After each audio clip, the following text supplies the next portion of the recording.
दोस्तों, बहुत समय पहले की बात है। एक छोटे से गांव में दीपक नाम का एक लड़का रहता था। उसकी उम्र कोई 17 साल रही होगी। वह एक बहुत ही साधारण से झोंपड़ेनुमा घर में रहता था, जिसकी दीवारें मिट्टी की थीं और छत खपरेल की। उसके परिवार की आर्थिक स्थिति का हाल कुछ ऐसा था कि बस घर का गुजारा ही हो पा रहा था। उसके पिताजी राम सिंह एक मामूली किसान थे। उनके पास खेती के लिए अपनी जमीन बहुत कम थी, इसलिए वह दूसरे बड़े किसानों के खेतों में मजदूरी भी करते थे। उसकी माँ शांति देवी घर का कामकाज संभालती थी और कभी कभार मजदूरी के दिनों में पिताजी के साथ खेत पर ही चली जाती थी। घर में उसकी एक छोटी बहन थी, पिंकी, जो उम्र में 14 साल की थी और उसी गांव के सरकारी स्कूल में पढ़ती थी। दीपक ने भी अपने गांव के उसी सरकारी स्कूल में 10वीं कक्षा तक की पढ़ाई की थी। पढ़ाई में उसकी कोई खास रुचि नहीं थी। किताबें उसके लिए सिर्फ कागज के पुलिंदे थी, जिनमें लिखे अक्षर उसकी आंखों के आगे से तैर जाते थे, लेकिन दिमाग में उतरते नहीं थे। वह कक्षा में पीछे की बेंच पर बैठा रहता, कभी खिड़की से बाहर उड़ते पक्षियों को निहारता, तो कभी अपने दोस्तों के साथ चिट्ठी फेंकता। शिक्षक उसे कोसने की कोशिश करते, लेकिन जल्दी ही हार मानकर उसे उसी की स्थिति में छोड़ देते। दरअसल दीपक के लिए पढ़ाई से ज्यादा जरूरी अपने परिवार की मदद करना था। जब से उसने होश संभाला था, उसने अपने माता पिता को सिर्फ संघर्ष करते हुए देखा था। इसलिए किताबी ज्ञान से ज्यादा जरूरी उसके लिए रोटी का जुगाड़ था। दीपक भले ही 17 साल का लड़का था, लेकिन मेहनती जरूर था। जब भी उसके पिताजी उसे कोई काम कहते, चाहे वह खेत में पानी चढ़ाना हो, गाय भैंसों के लिए चारा काटना हो या लकड़ियां बीनकर लाना हो, दीपक बिना किसी हिचकिचाहट के तुरंत कर देता। वह जानता था कि उसकी एक छोटी सी मदद भी घर के बोझ को कुछ हल्का कर देती है। लेकिन यह मेहनत उसकी मर्जी से नहीं, बल्कि मजबूरी और आदत की वजह से थी। खुद की मर्जी से वह कुछ नहीं करता था। जब भी उसे खाली समय मिलता, वह या तो गांव के चौपाल पर बैठा रहता या फिर गांव के दूसरे लड़कों के साथ खेलकूद में व्यस्त हो जाता। उसका पूरा दिन किसी न किसी के इशारों पर चलता। उसके पिताजी अक्सर सोचते, काश यह लड़का कुछ काम धंधा सीख ले तो अपना जीवन आसानी से जी पाएगा। वह कभी कभार दीपक को अपने साथ मजदूरी पर ले जाते, ताकि वह हाथ का हुनर सीख सके। लेकिन दीपक इन सब बातों को बहुत गहराई से नहीं लेता था। वह थोड़ा बेफिक्र किस्म का लड़का था। वह आगे की नहीं सोचता था।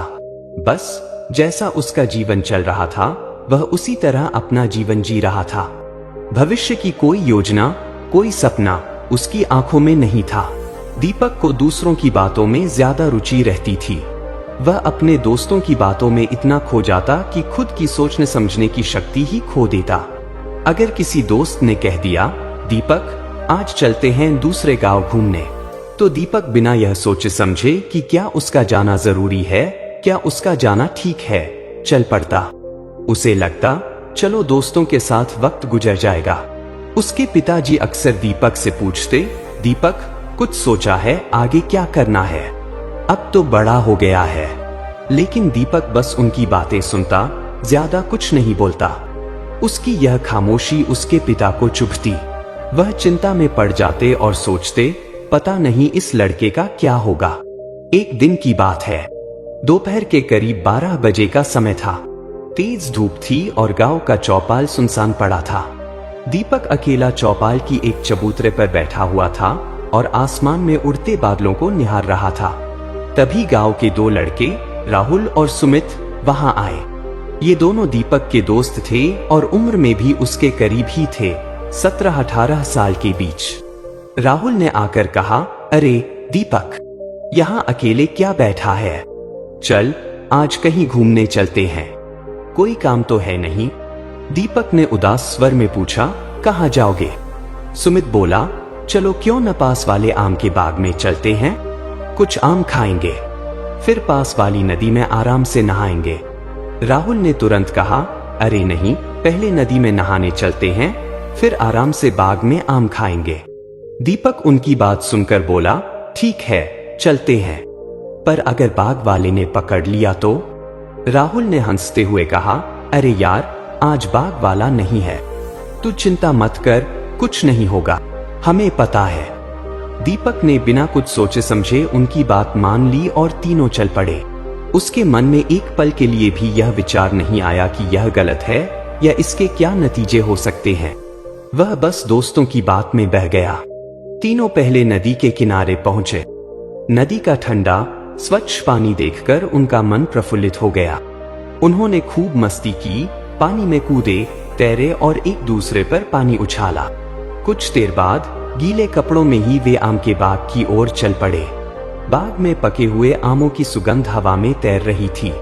आम देखकर तीनों के मुंह में पानी आ गया। राहुल और सुमित तुरंत पेड़ों पर चढ़ गए और आम तोड़ तोड़कर खाने लगे। दीपक नीचे खड़ा कुछ देर उन्हें देखता रहा।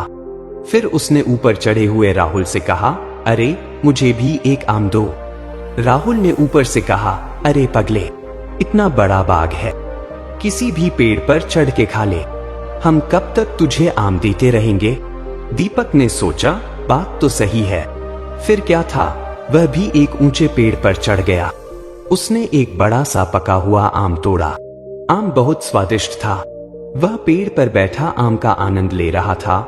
इतने में उसके दोस्त पेड़ से नीचे उतर गए, लेकिन दीपक ऊपर ही दूसरे पेड़ पर बैठा रहा, एक और आम तोड़ने की सोच रहा था। अचानक बाग की रखवाली करने वाला आदमी आ गया। वह एक उम्रदराज व्यक्ति था जिसके हाथ में एक लाठी थी। राहुल और सुमित ने उसे देख लिया और तुरंत बाग से भाग निकले। वे दीपक को वहां छोड़कर अपनी जान बचाने भागे। रखवाले ने देखा कि दीपक पेड़ पर बैठा आम खा रहा है। उसने गुस्से से चिल्लाकर कहा, ओए, नीचे उतर, तेरी इतनी हिम्मत कैसे हुई बिना पूछे बाग से आम खाने की। दीपक डर गया। वह हड़बड़ाकर पेड़ से नीचे उतरा। उसके हाथ से आम छूटकर जमीन पर गिर गया। उसने डरे हुए स्वर में कहा, चाचा जी, माफ कर दो, वो मेरे दोस्त मुझे लेकर आए थे, मैं तो पहली बार ही आया हूं यहाँ। चाचा बोले, अरे मैं जानता हूं तुम सबको, रोज आते हो यहाँ नुकसान करके जाते हो। दीपक रोने लगा और गिड़गिड़ाते हुए बोला, चाचा जी, मैं कभी नहीं आया इस बाग में, सच बोल रहा हूँ, मुझे तो पता भी नहीं था इस बाग का। वो ही मेरे दोस्त मुझे लेकर आए थे और वही छोड़कर भाग गए।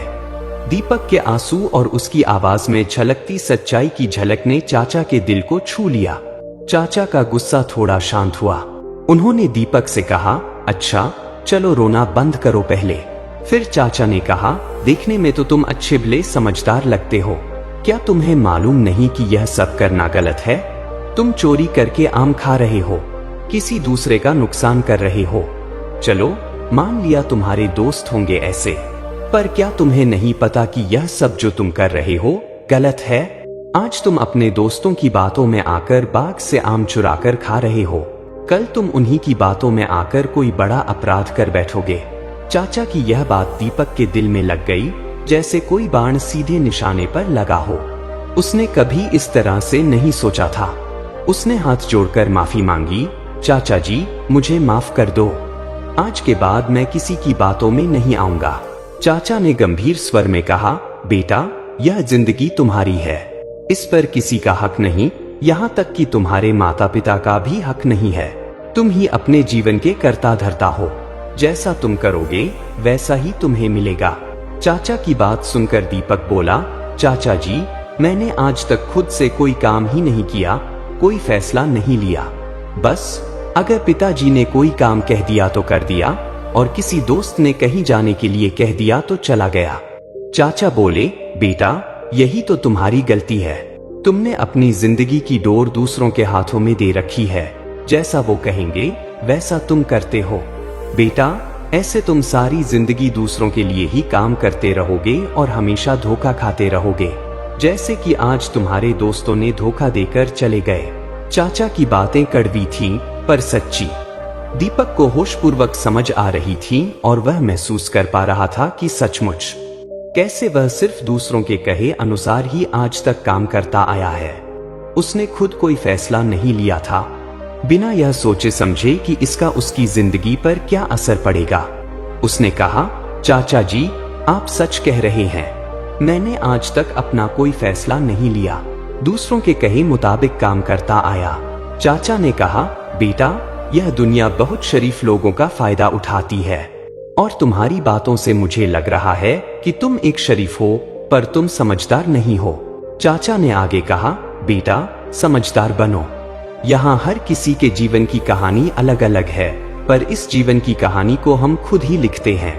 हमारे द्वारा लिया गया एक एक फैसला हमारी जिंदगी की कहानी लिख रहा है। दीपक को चाचा की बात अब समझ आने लगी। उसने कहा, चाचा जी, आपकी बातों ने मेरी आंखें खोल दी। चाचा ने कहा, बेटा, यह जीवन तुम्हारा है, इसके फैसले भी तुम्हारे होने चाहिए। हाँ, अगर कभी जिंदगी की राह में कुछ समझ न आए तो किसी अच्छे आदमी से सलाह लेना भी कोई बुरी बात नहीं, पर उनकी सलाह पर भी फैसला लेना गलत है। फैसला तो खुद की समझ से ही लेना चाहिए।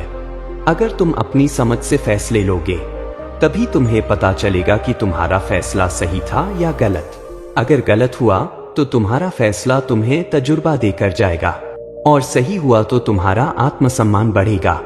यह कहकर चाचा ने पूछा, काम क्या करते हो? दीपक ने कहा, बस आपको बताया तो है। अगर पिता ने काम के लिए कह दिया तो कर दिया, या किसी ने गांव में काम पर बुला लिया तो चला गया, बस यही करता हूँ। चाचा ने पूछा, घर में कौन कौन है? दीपक ने बताया, पिता हैं, माँ हैं और एक 14 साल की बहन है। चाचा ने पूछा, पिता क्या करते हैं? दीपक ने कहा, पिता किसान हैं, मजदूरी करते हैं। माँ घर का काम करती हैं, बहन स्कूल में जाती है पढ़ने। चाचा ने पूछा, तुम पढ़े हो? दीपक ने कहा, जी चाचा, मैं 10वीं कक्षा तक पढ़ा हूँ, मेरी पढ़ाई में दिल नहीं लगता। चाचा ने कहा, तुम 10वीं कक्षा तक पढ़े हो, फिर भी तुम्हें कुछ समझ नहीं? फिर आगे चाचा ने कहा, चलो, यह तो तुम्हारे दिल की बात है कि तुम आगे पढ़ना नहीं चाहते, पर बेटा कभी घर परिवार का भी सोचो, उनका भविष्य तुम्हारे ऊपर टिका हुआ है। घर में 14 साल की लड़की है, कुछ सालों बाद उसकी शादी भी करवानी है।